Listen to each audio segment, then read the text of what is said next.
Olá, meu nome é Maurício Vaz, professor de Economia da URGS, e hoje iremos falar sobre inflação. O objetivo dessa aula de inflação é, além de falar sobre alguns elementos, explicando para vocês de uma forma mais clara sobre o que determina a inflação, o que é inflação, a gente vai fazer também uma breve discussão sobre alguns elementos específicos para o caso brasileiro. Nesse sentido, a gente vai dividir aqui em duas partes, tá? Então, os tópicos da primeira parte, a gente vai falar sobre a questão da definição de inflação, entender exatamente o que significa inflação. Depois, vamos explicar as quatro principais causas de inflação, que é a inflação de demanda, que muitas vezes é entendida como a única causa de inflação, a inflação de custos, a questão do câmbio, que tem um efeito bastante importante para o caso brasileiro, e a inflação inercial, que aparentemente o nome é um pouco mais complicado, mas depois vai ficar mais claro. Então, a segunda parte, né, a gente vai falar sobre alguns elementos da inflação do Brasil. Quais são as regiões pesquisadas, quais são a participação dos diferentes grupos, né, não grupos de pessoas, mas sim grupos de bens e serviços que têm um maior ou menor peso na inflação. E, por fim, vamos falar sobre a questão do regime de metas de inflação e autonomia do Banco Central.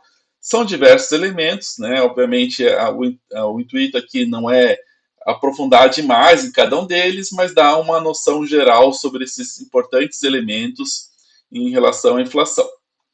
Então, iniciando pela questão da definição de inflação, né, que é o ponto base de partida, a gente pode dizer o quê? A inflação vai ser uma situação em que vai ter uma variação de preços positivas, né? Que além de ser positiva, ela tem que ser generalizada. Então, quando a gente fala de inflação, não é aumentou o preço do tomate. Isso não significa que está havendo uma inflação, é um preço localizado. Agora, se é uma inflação do tomate que aumentou de uma forma consistente e é generalizada, então não só no tomate, mas também nos demais alimentos, nos imóveis, né, produtos de higiene, etc. Então aí a gente tem uma clara situação de inflação. Já a situação contrária, né, quando a variação dos preços é negativa, também persistente e generalizada, temos o caso então de deflação, né? Então, quando os preços ao invés de subir, eles caem. Já esse caso mais extremo da hiperinflação, que foi o que a gente vivenciou ali, especialmente nos anos 80, início dos anos 90, né, até metade dos anos 90, ocorre quando esse aumento dos preços, além de ser positivo, persistente e generalizado, ele é aumentado de uma forma muito excessiva, então ele é excessivamente elevado. E além de ser muito elevado, ele assume uma trajetória acelerada, então ele vai crescendo cada vez mais e de forma vertiginosa. Então você sai de uma inflação lá de 10% para 50%, para 100%, para 1000%. Então é uma inflação forte, né? É uma inflação elevada e que ainda assim ela vai se acelerando. Tá? Então esse é o caso de hiperinflação. Agora vamos falar então um pouco mais sobre esses quatro tipos de inflação. Né? Então, a inflação de demanda, de custos, inercial e a cambial. Iniciando pela questão da demanda, que esse é o caso mais clássico de inflação, que muitas vezes se confunde como sinônimo de inflação. Né? Então, o que eu tenho? Quando a DA, o que é DA? É demanda agregada, supera oferta agregada, ou seja, existe um excesso de demanda. Então, o caso de inflação de demanda é só isso. Se a inflação supera a oferta agregada, se a gente tem um excesso de demanda em relação à capacidade de oferta da economia. Essa é basicamente o que preconiza boa parte da teoria econômica, como é o caso da teoria clássica de inflação. Né? Que muitas vezes, por exemplo, vocês vão ouvir economistas mais ligados ao mercado financeiro, que tem mais espaço na mídia, eles costumam enfatizar a inflação como sempre sendo essa causa, mesmo que não seja. Tá? Então, normalmente, esse caso aqui, o crescimento acima da oferta agregada, vai resultar de uma oferta excessiva de moeda na economia. Tá? Então, não é que sempre acontece por isso, mas essa normalmente é a causa explicada. Isso são os casos mais clássicos que dava peso para a questão da moeda. Né? Hoje, além da questão da emissão maior de moeda, os economistas que estão nessa perspectiva teórica também dão bastante ênfase ao gasto do setor público. Na perspectiva tradicional, né, bem na teoria neoclássica, como ela foi fundamentada, o gasto do governo ele não teria capacidade de aumentar a demanda agregada na economia, porque o aumento dos gastos do governo resultaria em queda do consumo e investimento, de acordo com essa teoria. Então, a explicação para eles, originalmente, seria basicamente resultante da oferta. Agora, sim, entre os economistas, né, dessa perspectiva teórica, há uma certa confusão. De um lado, alguns falam que o gasto do governo ele não vai afetar positivamente a economia, mas vai gerar inflação. Então, é um descompasso. Ou não afeta a economia, ou não gera inflação. Mas, enfim, é basicamente o que se tem aí nos dias de hoje, né, dentro dessa perspectiva teórica, né? Então, a lógica é, quanto mais moeda existir em circulação, ou seja, quanto mais o Banco Central ou qualquer que seja a autoridade econômica emitir moeda, ela vai ter uma quantidade superior, né, à quantidade de bens e serviços que estão circulando na economia.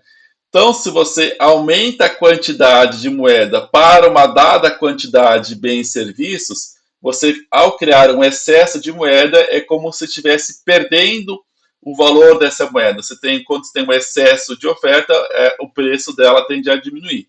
Então, se você tem um excesso de oferta em relação à quantidade de bens e serviços, a moeda perde valor.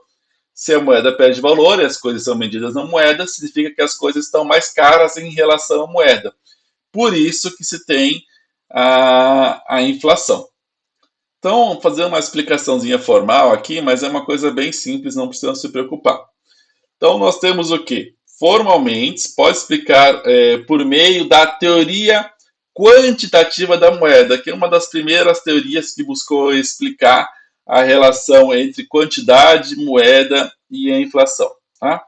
Então, vamos dizer que eu tenho MV, que é M é moeda, a quantidade de moeda, V é a velocidade que essa moeda está circulando na economia, ela vai ser igual aos preços vezes o total de transação. Esse total de transação, na prática, é meio difícil de ser observado, né? Então, a teoria substituiu esse T, aqui de total de transações, por Y, que é o produto real da economia, ou seja, sem considerar a questão dos preços. Então, de acordo com essa teoria, tanto a velocidade de circulação quanto a quantidade de transações, ou seja, o PIB real, eles são constantes. Por quê? A velocidade ela seria definida apenas por aspectos estruturais, não a tecnologia, então ela não se mexe em um prazo pequeno de tempo, né? E as transações também não, porque a economia já está no pleno emprego. Então essa teoria ela também supõe que a própria dinâmica da economia, as próprias forças naturais do mercado, né, pela tal da mão invisível, vão levar a economia a uma situação do pleno emprego. Supõe que os preços são plenamente flexíveis, os salários também. Então, os ajustes, se tem um excesso de oferta do mercado do trabalho ou de demanda, o mercado de trabalho ele vai fazer já todos os ajustes, né? As forças de mercado já tendem a levar a economia a uma situação de pleno emprego. Então, se o governo não faz nada, a economia já está numa situação de pleno emprego. Então, quando o governo ele aumenta a quantidade de moeda, ele não vai conseguir aumentar a produção real da economia, porque a economia já está no pleno emprego. Então, esse aumento da quantidade de moeda, ela tem como único resultado aumentar o nível de preços. Então, voltando aqui para a equação, M, V igual a PT. Se eu tenho a velocidade de circulação da moeda constante por motivos institucionais, a quantidade de transações não se altera porque a economia já está no pleno emprego, automaticamente a única coisa que pode acontecer, de acordo então, com essa perspectiva teórica, é aumento dos preços. Tá? Então, aqui graficamente, o que eu tenho? Eu tenho aqui no eixo vertical, né, no eixo Y, o nível de preços. Tá? E no eixo horizontal, no eixo X, a quantidade que a gente chamou de T de transações ou Y de renda.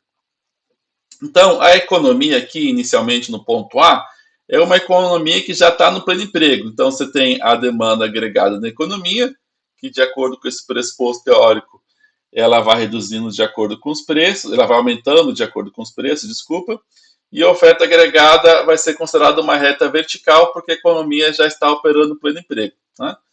Então, quando aumenta a quantidade de moeda, você eleva a demanda agregada, porque com mais dinheiro as pessoas têm mais demanda, né? Vão ter mais condições, teoricamente, de realizar compras. Só que ao tentar realizar as compras, né, com esse dinheiro que elas estão em posse agora, elas não vão conseguir porque a economia já está na sua plena capacidade de oferta.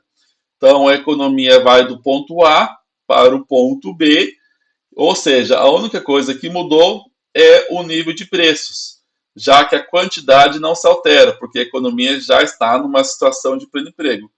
Então, de acordo com essa corrente teórica, todo o aumento da demanda agregada, né, então inicialmente só por conta da moeda e atualmente também por conta da questão dos gastos fiscais, né, vai ter com muito impacto o nível de preços, já que a economia está naturalmente, né, no pleno emprego. Ou seja, todo mundo que procura trabalho encontra, só não está trabalhando quem não quer. Tá? Quem não quer por quê? Porque não aceita o salário de equilíbrio. O que a gente consegue concluir, então, de acordo com a inflação de demanda e essa perspectiva teórica? O lado real e monetário da economia não estão interligados, ou seja, o aumento da quantidade de moeda ela não consegue aumentar o nível de produção, apenas o nível de preços. Nesse sentido, a moeda é neutra, tá? Isso de acordo com essa teoria. Então, de acordo com os principais autores que sustentam essa perspectiva teórica monetarista, tá?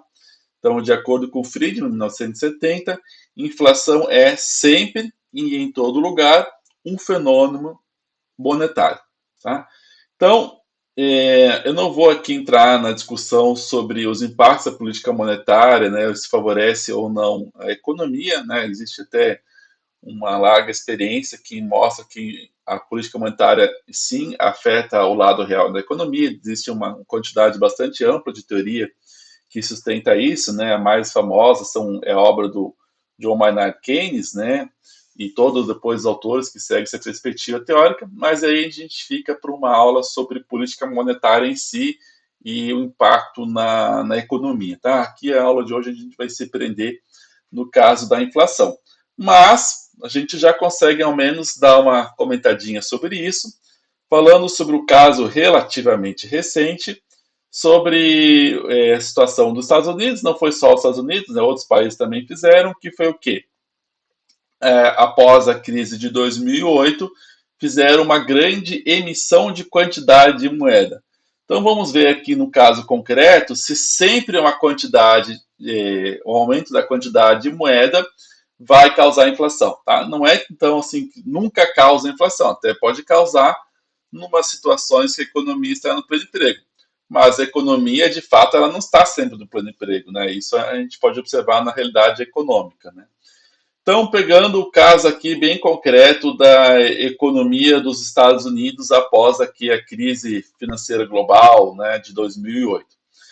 Então, a quantidade de base monetária, então a quantidade de moeda emitida aí ao longo das décadas, né, até pensar até mais que isso, pelo Banco Central dos Estados Unidos, o Fed, né, elas estavam em 830 bilhões de dólares aqui até o finalzinho aí de 2007, tá?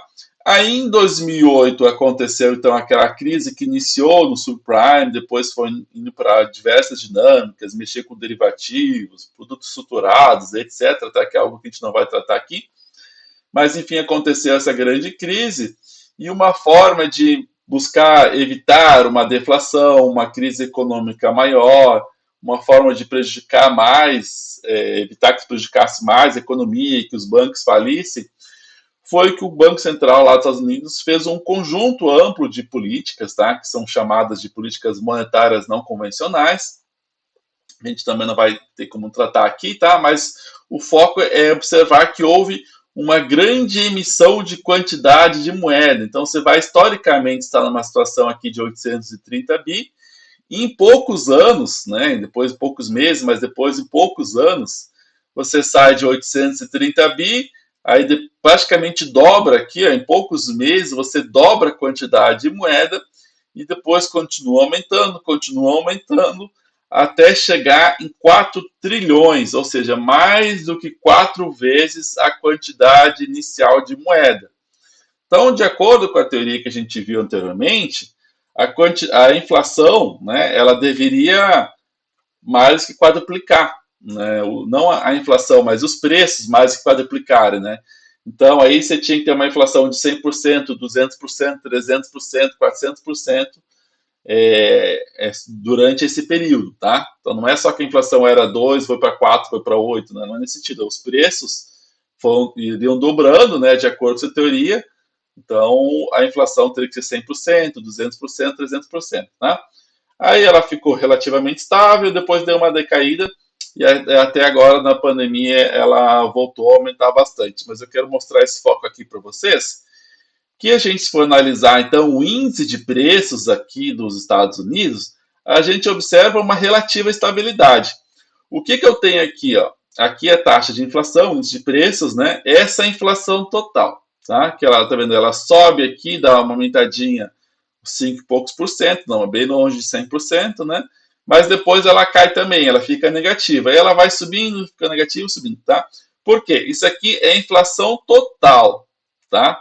Só que essa inflação total, ela é muito influenciada por alguns elementos, tá? Que a gente vai ver até no caso brasileiro depois, com mais detalhes, que não, o Banco Central não tem como controlar. Então, o que o Banco Central dos Estados Unidos faz? Ele persegue não esse índice total de inflação, né? Porque tem coisas que ele não consegue perseguir, mas sim um índice que retira o quê? Alimentos e energia.